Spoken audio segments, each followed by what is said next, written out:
Baik, selamat pagi. Assalamualaikum warahmatullahi wabarakatuh. Dalam video kali ini terkait kelanjutan pembelajaran kita tentang bagaimana mengendalikan pneumatik. Di sini saya ada dua contoh yang kemudian nanti saya akan berikan penjelasan bagaimana cara menyelesaikan permasalahan dalam sistem rangkaian pneumatik gitu ya. Untuk yang pertama, ya, langsung saja. Untuk yang pertama ini mesin stamping atau alat stamping gitu ya. Ini alat stamping misalnya gitu. Nah, alat stamping ini terdiri dari 3 silinder yang mana setiap silinder ini mempunyai fungsi yang berbeda. Yang silinder B ini berfungsi untuk mendorong box dari tumpukan ini ke depan. Kemudian yang C ini untuk menstempel, ini untuk stempelnya.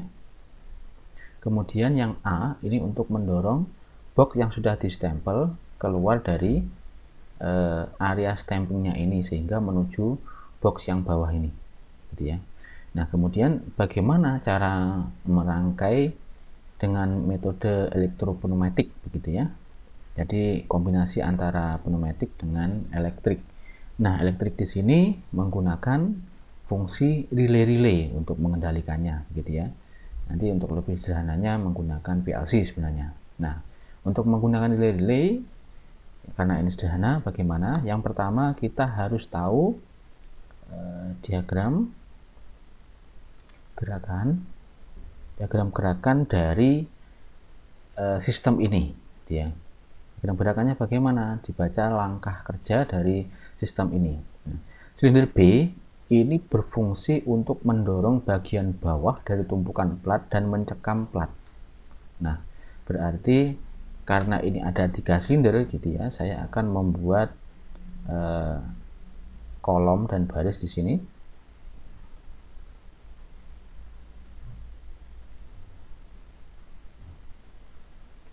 Nah, gini. Nah, seperti yang sudah saya sampaikan di video sebelumnya bahwa setiap kolom ini nanti akan mewakili silinder, gitu ya. Untuk setiap barisnya ini mewakili gerakannya. Jadi kalau silindernya ada 3, di sini mewakili silinder A, ini silinder B, ini silinder C. Nah, kemudian untuk gerakannya kita lihat di sini B-nya maju untuk mendorong boxnya ke depan. Berarti ini B. B-nya maju ke sana. Nah, silinder B-nya maju. Jadi begini ya. Kemudian saat tombol on ditekan, silinder B maju, lalu silinder C akan maju untuk menstempel plat dan kembali mundur. Nah, setelah itu C-nya maju, langkah selanjutnya, kemudian langsung mundur, gitu ya. Ini menstempel, kemudian silindernya langsung mundur. Ini langsung mundur ke atas sana. Jadi maju langsung mundur. Kemudian langkah selanjutnya adalah silinder B kembali mundur untuk melepas cekaman plat. Ini B-nya mundur. B-nya mundur ke sana. Jadi selama 2 step ini ya, ininya maju, mundur, ininya tertahan di depan silindernya. Kemudian ini ya, silinder A akan maju untuk mengeluarkan plat, lalu silinder A kembali mundur. Jadi majunya silinder A ini untuk mengeluarkan boxnya ini ya. Kalau di sini plat namanya, oke lah, plat atau box sama aja. Kemudian ini langsung mundur. Begini. Nah, inilah diagram gerakan yang kita butuhkan, yang kemudian nanti kita terjemahkan di sini. Ya, ini langkah yang pertama, langkah penyelesaian yang pertama, langkah penyelesaian yang kedua. Sebentar ya. Langkah penyelesaian yang kedua adalah kita membuat alur kerjanya, membuat alur kerja dari sistem ini. Saya geser gini aja. Nah, sekarang alur kerjanya, alur kerja yang B ini alur kerja. alur kerjanya ini membacanya dari belakang ya, ini dari belakang. Ini adalah silinder A, maka di belakangnya ini ada anol. Anol ini apa? Ini anol seperti yang sudah saya sampaikan sebelumnya ya, limit switch yang ini gitu ya. Jadi di sini ada A0, di sini ada A1 nanti. Di sini ada B0, di sini ada B1, C0, C1. Nah, bisa disimak di video sebelumnya jika masih bingung di sini. Nah, A0 ini menggerakkan silinder B maju. B maju. B maju, nanti B1-nya aktif. B1-nya aktif. Begini aja ya, jika masih bingung saya gambarkan dulu dah. Saya gambarnya di bawah ya. Jadi silinder kita itu kan ada 3. Nanti di sini sebelum saya lanjutkan itu saya gambarkan ya, supaya sebagai pengingat juga sih sebenarnya. Nah, kita ada 3 silinder nih.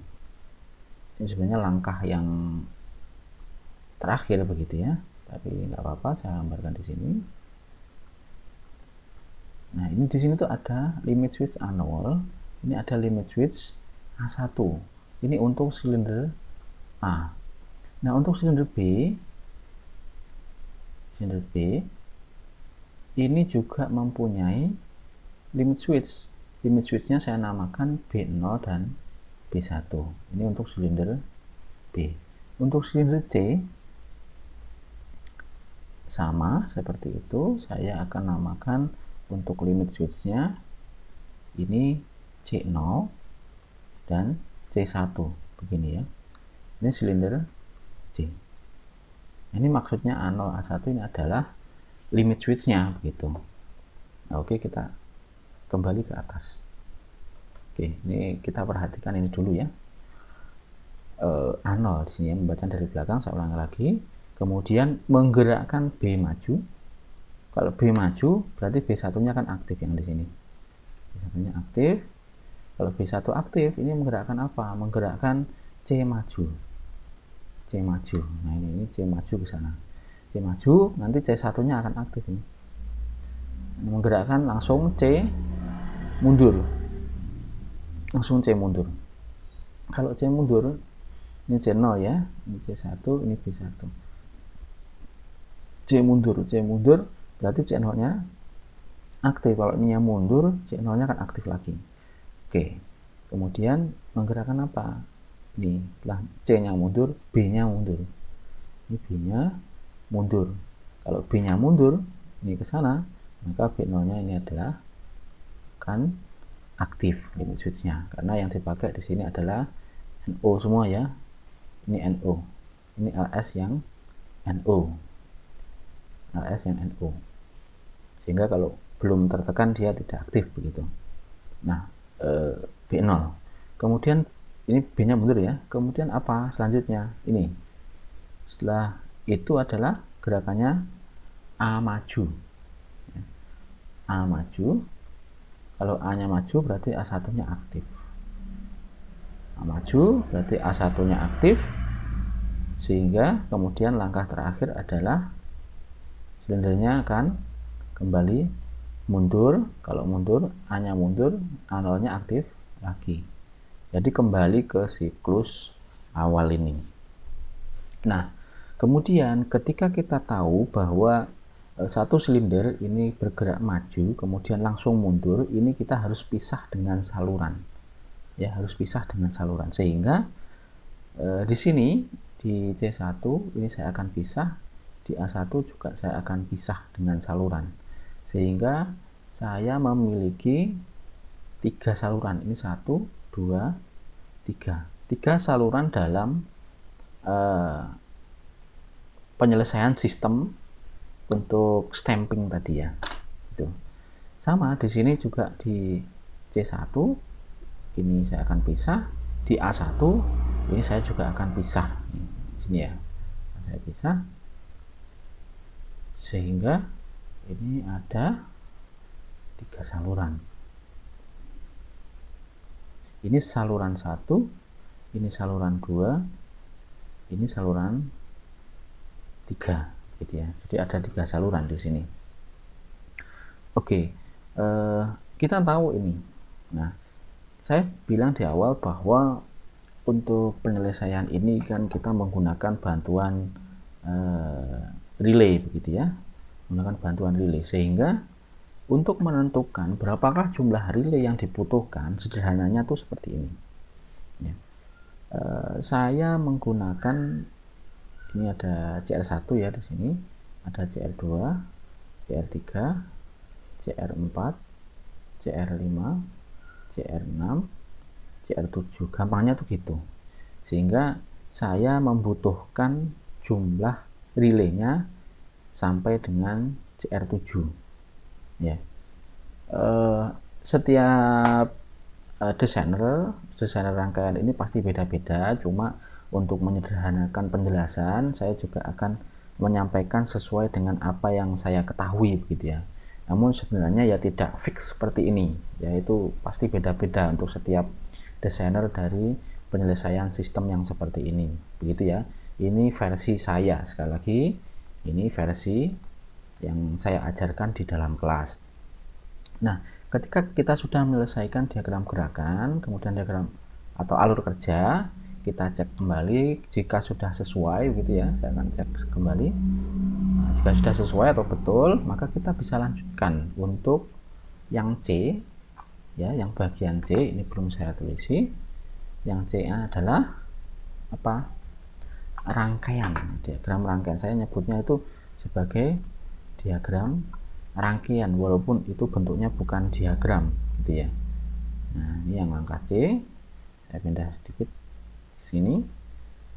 Ini adalah diagram, saya nyebutnya ini rangkaian.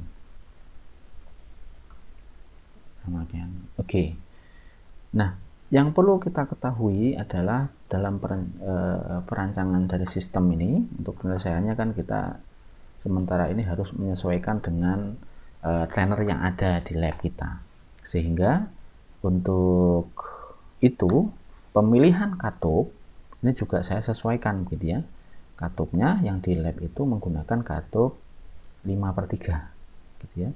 Jadi begini.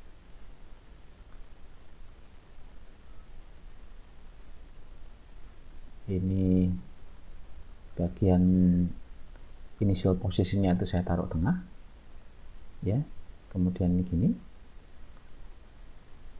ini gini gitu ya. Kemudian ini dikendalikan dengan solenoid, kembalinya dengan pegas untuk posisi netralnya yang di tengah. Ini sama untuk silinder B dan C, sama, saya gambar gini ya. Oke, ini agak cepat ya supaya durasi videonya tidak terlalu lama. Nanti bisa diulang kembali jika dirasa masih bingung dengan penjelasan saya. Begini. Dan yang perlu saya ingatkan bahwa ketika nanti misalnya mengerjakan dengan model yang manual gini, jangan lupa kode-kode sambungan itu juga terus selalu diperhatikan gitu ya, harus ada. Misalnya 1 untuk kerja, kemudian nanti 1 untuk catur daya, 2 untuk kerja, 3 dan 5 untuk buang, dan seterusnya itu harus tulis juga gitu ya. Nah, ini kompresornya saya servis ini dulu, ini ya. Untuk kemudian di sini saya sambung dengan kompresor. Ingat satunya ya, bagian catur daya ini yang tengah, jangan sampai salah, sambung ke sini. Nah, ini ya. Nah, ini langsung ke sini. Jadi kalau sambungan model ini fix gitu ya, tidak perlu dirubah-rubah. Namun ketika kita menggunakan trainer pneumatik yang murni, ini bisa kita rubah-rubah gitu ya, kita pindah-pindah bisa posisinya ini maksudnya valve-nya gitu ya. Jadi valve-nya ini pakai 5/3 ya. Oke, maksud saya ini, jadi 1 untuk catu daya, 2 untuk kerja, 3 buang, 4 kerja, 5 buang. Ini juga selalu dituliskan ya, kerja, buang, kerja, ini buang. Catu daya, ini untuk kerja, buang, untuk kerja, ini juga buang gitu ya. Nah, kita belum selesai. Ketika kita melanjutkan, kemudian kita juga sudah tahu bahwa kode-kode yang kita pakai sesuai kesepakatan kelas kita itu seperti apa, ya. Kita harus perhatikan itu. Misal, untuk menggerakkan silinder maju, ini kodenya saya gunakan 1A. Nah, untuk menggerakkan silinder A mundur, ini saya gunakan kode 1B. Untuk B maju, ini berarti 2A. B mundur, ini 2B. C maju, ini 3A. C mundur, ini 3B. Ini ya. Ini kode-kode ini kita perlu perhatikan gitu ya. Kemudian termasuk initial position dari silinder, ini juga perlu kita perhatikan gitu ya. Oke. Ini sudah ya. Dicek lagi kalau ada yang kurang nanti. Nah, sekarang kita membuat rangkaiannya. Rangkaian dari sistemnya itu seperti apa gitu ya. Oke, di sini saya perlu siapkan 24 volt. Ini ya. Kemudian saya menggunakan dead switch. Ini supaya agak longgar ya, agak besar juga ini. Ini 0 volt. Ini. Nah, kalau di software ya, tadi saya sudah buatkan untuk rangkaian di softwarenya seperti ini. Jadi nanti videonya tidak termasuk dalam bagaimana kita merangkai rangkaian ini di dalam software begitu ya. Silahkan dilihat saja bagaimana hasil akhir dari rangkaiannya, yang mana memang untuk merangkai ini kan sudah saya ajarkan. Yang nyambungnya itu ya, yang paling awal adalah yang paling akhir ini ya, sambungan line ke-14 ini gitu ya, supaya nanti ketika ini disambung-sambung tidak ada errornya. Jadi disambung yang paling akhir sendiri dulu gitu ya. Oke. Saya kalau manual itu biasanya urut saja deh, gini tidak apa-apa ya, urut saja. Ini relaynya, ini tidak apa-apa,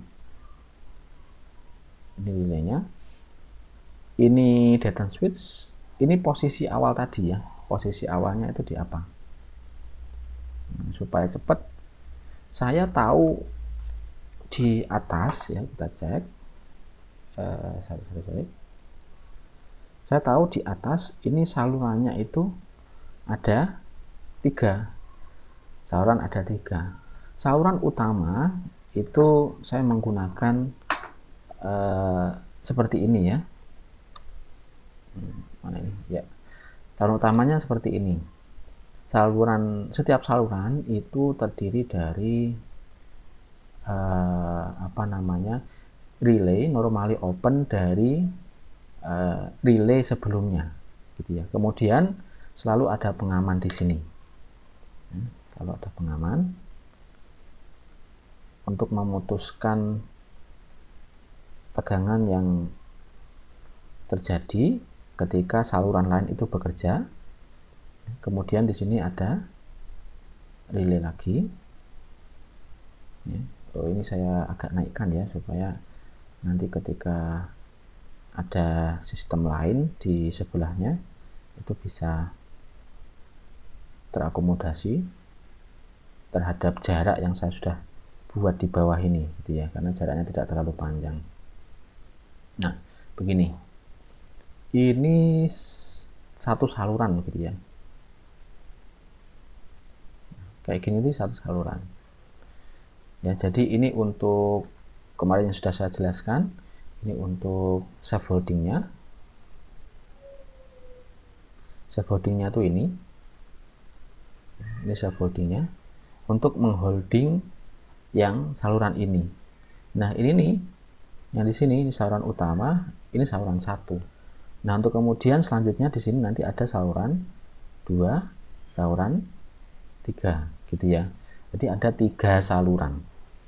Nah sehingga kalau paket untuk saluran itu seperti ini, gitu ya, untuk cepatnya kita dalam merangkai, maka saya akan langsung buat juga gini ya. Nah adapun nanti penjelasannya ya setelah ini, gitu ya. Ini maksud saya untuk mempercepat kita dalam merangkai, apalagi nanti kalau ada tuntutan waktunya, gitu ya. Kita harus cepat membuat seperti ini. Ada 3 ini. 3 berarti paketnya nanti akan gini. Sebenarnya kalau mau runtut itu ya harus mengikuti video sebelumnya, begitu ya. Kenapa harus begini gitu. Ini supaya cepat aja. Sekali lagi. Oke, di sini ya.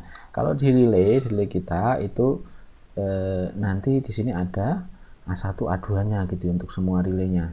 Ini ada A1, A2, A1, A2. Nah, A2-nya nanti nyambung ke bagian 0 volt ini yang negatif. Gitu ya. Ini ada A1, A2. Sedangkan untuk A1-nya masih nyambung dengan positifnya gitu ya. Baru nanti masuk ke coilnya relay. Ya, ini CR1 misalnya. Saya ganti merah ya. Saya ganti merah. Ini CR1. CR1.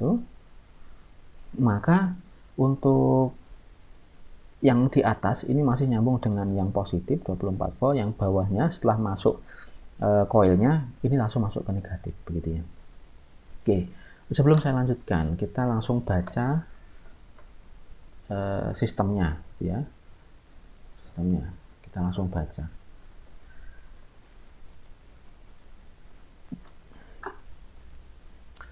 Di sini gerakannya limit switch-nya kan mulai dari A0 gitu ya. Jadi max switch yang di sini ini max switch-nya, ini langsung gerakan posisi awal tuh di mana dia? Ini di A0. Nah, posisi awalnya tuh seperti ini. Ketika deten ini ditekan, A0 posisinya sudah tertekan karena silinder A ini ada di belakang. Maka kepala silinder di sini ya akan otomatis mengaktifkan A0. Jam 8 ya. Jadi A0-nya ini pasti juga nyambung karena posisi silinder juga ada di belakang. Nah, kemudian maka CR1 ini akan aktif.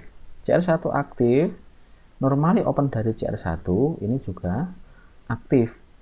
Kalau aktif ini juga nyambung. Kalau nyambung maka saluran 1 ini aktif. Saluran 1 apa? Ini menggunakan CR2, terus gitu aja. Untuk mengunci ini, ketika A0-nya nanti meninggalkan tempat atau posisi, maka di sini harus dikunci dengan scaffolding. Penguncinya dirinya sendiri ini ya. Pakai CR2 begini. Nah, ketika ini lepas pun, katakanlah A0-nya maju duluan, CR2 ini masih nyambung, sehingga CR2 masih aktif. Nah, CR2 ini langsung saya rangkai aja di belakang. Saya gunakan untuk menggerakkan. Nah, ini saya gunakan untuk menggerakkan apa di situ sesuai dengan diagram gerakannya ya. Maka ini CR2 yang saya manfaatkan untuk menggerakkan sesuatu. Ini CR2 saya gunakan untuk menggerakkan apa? Gerakan pertama apa tadi? Gerakan pertama adalah CR2. Ini menggerakkan B maju. B maju apa? Kalau ini ya, 2A ya. B maju. Berarti ini CL2 untuk menggerakkan B maju atau ini 2A gitu ya. Setelah B maju, pastinya B1 ini akan aktif. Ya kan? Jadi B1 nanti posisinya ada di sini. Kita lihat dulu ini sebelum ke situ. Kita lihat posisi B1-nya ya, jangan buru-buru.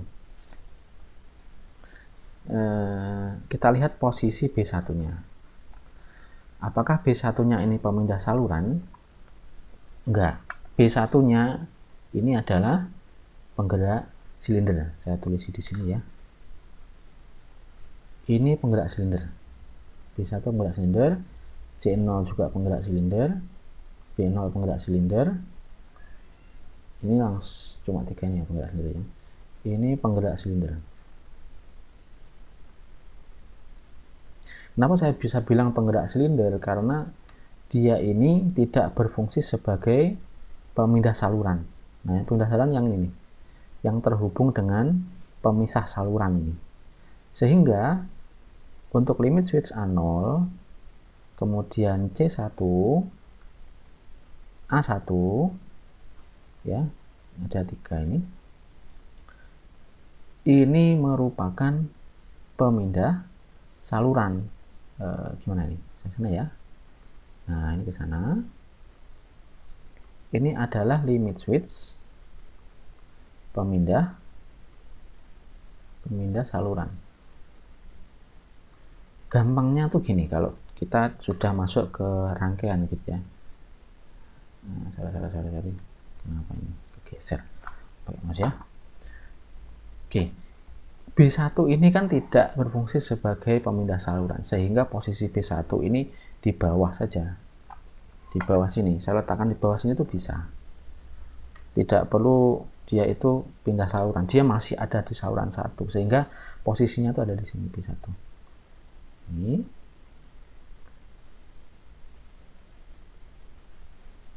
Nah, gini. Jadi B1 itu ada sini. Kenapa kok begitu? Nah, karena B1 itu masih ada di saluran 1. Coba perhatikan lagi di atas. Nah, B1 ini kan masih ada di saluran 1. Nah, kemudian penggerak silinder yang lain, ada C0, ada B0, ada di saluran berapa? Ada di saluran 2 di sini. Ya, ada di saluran 2. Sehingga nanti pasti posisi C0 dan B0 itu juga akan dirangkai secara serial begitu ya.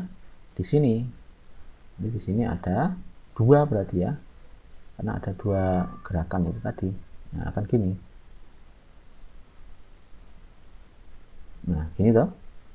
Di sini nanti ada apa? Ada, langsung saya isi aja ya. Jadi yang penggerak silinder langsung itu posisinya ada di bawah sini. Nah, ini penggerak silinder. Nanti yang pemindah saluran posisinya pasti ada di sini. Karena ini untuk memindahkan saluran dari saluran 1 yang ini menuju saluran 2 nanti di sini. Nah, untuk limit switch penggerak silinder ini jadi ada C0, B0 ya. C0, B0. C0, B0 itu berarti posisinya dia ada di sini. C0, B0 gitu ya. Atau saya rubah merah dulu ya supaya sama dengan yang lain. Nggak bingung nanti daripada bingung. Ya. Nanti B1 ya. Ini C0, ini B0, betul. Cek lagi di atas. Nah, ini ya. Coba dicek lagi. B1, C0, B0. Ya. B1, C0, B0. Posisinya penggerak silinder. Nah, posisi C1, A1 ini pasti ada di atas karena pemindah silinder. Nah, posisinya di sini. C1 ya. Ini C1, A1 di sini. Posisi pemindah saluran. Nah, oke. Kita tadi membacanya sampai di sini ya. Kemudian kita hubungkan langsung valve solenoid. Masih di sini, CR2. Nah, untuk CR selanjutnya ya tinggal urut saja ya kalau ini. Ya tulis saja langsung dulu. Ini CR3 ya. CR4, CR5, CR6, CR7. Berarti CR7 yang kita butuh. Sejumlah 7 gitu ya. CR-nya yang kita butuhkan. Nah, ini pemutusnya nanti kita bahas. Oke. Valve solenoidnya sudah bergerak ini. Ya, B-nya sudah maju. B-nya sudah maju sehingga langkah selanjutnya apa? B-nya maju, berarti B1-nya akan aktif. Ini akan tertekan ke sana. akan tertekan ke sana sehingga ini nyambung, maka akan mengaktifkan CR3. Nah, CR3 ini untuk apa? CR3 langsung aja tulis ini CR3. Nggak lurus ya, nggak apa-apa ya. Nah, ini CR3. Sorry, warna merah. Ya, ini CR3. Nah, selanjutnya kan gerakannya CR3. Nah, CR3 untuk apa? Lihat di atas lagi. CR3 gerakannya apa? Ini CR3. CR3 ini setelah maju, berarti B maju, C maju ya. Ini. Nah, CR3 itu gerakannya C maju. Nanti CR4 gerakannya C mundur. CR5 gerakannya apa? B mundur. CR6 A maju, CR7 A mundur, kan gitu. Nah, kita posisi sampai di sini nih. Berarti nanti untuk C maju ya. Kalau C maju berarti 3A. Berarti nanti di sini 3A. Begitu ya. 3A berarti silinder C maju berarti C1-nya aktif. Nah, ini langsung pemindah saluran. Sesuai kan? Sesuai dengan yang ini. Nah, C1 pemindah saluran. Posisinya ada di atas. Sehingga kalau bisa saya berikan tanda gitu ya. Saya berikan tanda bahwa untuk yang posisi di atas ini ya. Ini limit switch yang di atas, ini juga di atas, ini posisinya. Dia itu sebagai pemindah saluran. Nah, dalam rangkaian ini pemindah saluran posisinya ada di atas. Nah, penggerak silinder langsung ini posisinya ada di bawah. Di sini ada B1, ada C0, B0. Ini ya. Ini saya kasih tanda aja ke sana. Ini adalah limit switch untuk penggerak silinder. Nah, begitu ya. Oke. Tadi kita sudah sampai ke sini ya. Ini sudah pindah saluran. Ketika ini aktif gitu ya, karena tertekan silindernya maju, ini aktif akan mengaktifkan CR4. Gitu ya. CR4 ketika ini nanti katakanlah langsung mundur begitu ya, sehingga saluran ini juga harus tetap aktif. Kemudian di sini ada self holdingnya. Self holdingnya punyanya CR4 sendiri. Gitu. CR4 untuk menggerakkan apa di situ? Ya tinggal dibaca aja lewat alur kerjanya, gitu ya. Ini. Aduh, kok ya. Oke. Berarti ini langsung CR4. CR4 untuk menggerakkan apa? Di situ gerakannya. C-nya kan langsung mundur ya. CR4. Tinggal dilihat aja di atas. Semoga nggak bingung dengan saya tarik atas ke bawah gitu ya. Nah, CR4 ini dilihat. C-nya mundur. Setelah C maju, ini adalah C mundur. Sesuai ya. Berarti C mundur. C mundur itu berarti 3B. Sini. 3B. Oke, sudah. Nah, C-nya mundur. C mundur berarti C0-nya aktif toh. Gerakan selanjutnya mengaktifkan C0. C0 itu untuk menggerakkan CR5 atau mengaktifkan CR5. Nah, di sini berarti CR5. Ini udah CR5. Sini ada CR5. Nah, CR5 untuk apa di sini? CR5 kita lihat di atas lagi. Tinggal dibaca aja selanjutnya. Membaca gerakan ini juga boleh. Setelah C0 kan berarti B mundur. Atau kalau kita lihat CR-nya, CR5 berarti ini B-nya mundur. Gitu ya. Atau bisa baca dari sini C0 berarti B mundur. C0 aktif, B mundur. Oke, jadi kalau C0-nya ini kembali aktif, B-nya ini mundur. Ya, B mundur berarti apa itu? 2B ya. Oke, B mundur berarti 2B. B-nya mundur. Ini CR5 untuk B mundur. B mundur. Kalau B mundur, B0, limit B0 kan aktif. Ya. Beno aktif mengaktifkan CR6 sekarang. Mengaktifkan CR6.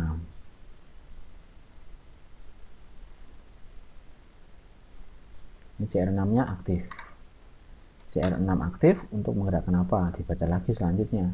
Pakai alur kerja boleh, pakai diagram gerakan juga boleh. CR6 aktif. Tadi ini 2B. B-nya mundur. Berarti B0 aktif, kemudian A maju. Atau CR6 bisa A maju ya. Baca di sini bisa. A maju. A maju berarti apa? 1A ya. A maju ini berarti 1A. A maju berarti A1-nya aktif. Nah, A1 kan posisinya ada di sini nih. Bukan di sini lagi, bukan di bawah, tapi di atas karena dia pemindah saluran. A1 aktif, kalau ini aktif berarti mengaktifkan CR7. Supaya CR7 tetap aktif ketika katakanlah A-nya nanti langsung mundur begitu ya. Maka di sini harus ada safe holdingnya CR7 supaya CR7-nya tetap aktif. Kemudian untuk menggerakkan apa ini CR7-nya atau mengaktifkan apa? Setelah A1-nya aktif ya, menggerakkan atau mengaktifkan A-nya mundur. CR7-nya bekerja, maka A-nya mundur. A mundur itu berarti 1B gitu ya. Saya tuliskan di sini. Nah, gitu ya. Berarti ini gini. Nah, ini CR7 tadi. CR7. Kemudian ini berarti 1B. Sudah selesai. Nah, kita sekarang tinggal memberikan pengaman di sini. Saya kecilkan gini supaya kelihatan. Memberikan pengaman. Pengamannya di sini. Ini saya pakai CR1 saja. Sini. Nanti kenapa seperti itu bisa dicoba dulu ya, dicoba. Untuk biasanya ya, untuk gampangnya tuh ini diputus oleh saluran setelahnya. Ini juga diputus oleh saluran setelahnya. Saluran yang terakhir itu diputus oleh saluran yang utama begitu ya. Ya di sini berarti saya putus dengan CR7. Yang ini saya putus atau saya amankan dengan CR4 gitu ya. Ini saluran depannya kan ini. Saluran depannya ya ini. Gitu ya. Sehingga nanti aman dan bisa bekerja. Semoga aja. Tapi tadi sudah saya coba dan ternyata juga sudah bekerja. Nah, dalam penjelasan ini kalau ada yang salah tolong dikoreksi gitu ya. Nah, yang sudah betul dan semoga sudah sesuai juga dengan yang di software ini ya, 2A, 3A, 3B, 2B, 1A, 1B gitu ya. Nah, jika sudah sama berarti sudah betul. Kenapa? Karena ini sudah saya coba. Sudah saya coba gerakkan. Nah, coba gerakkan.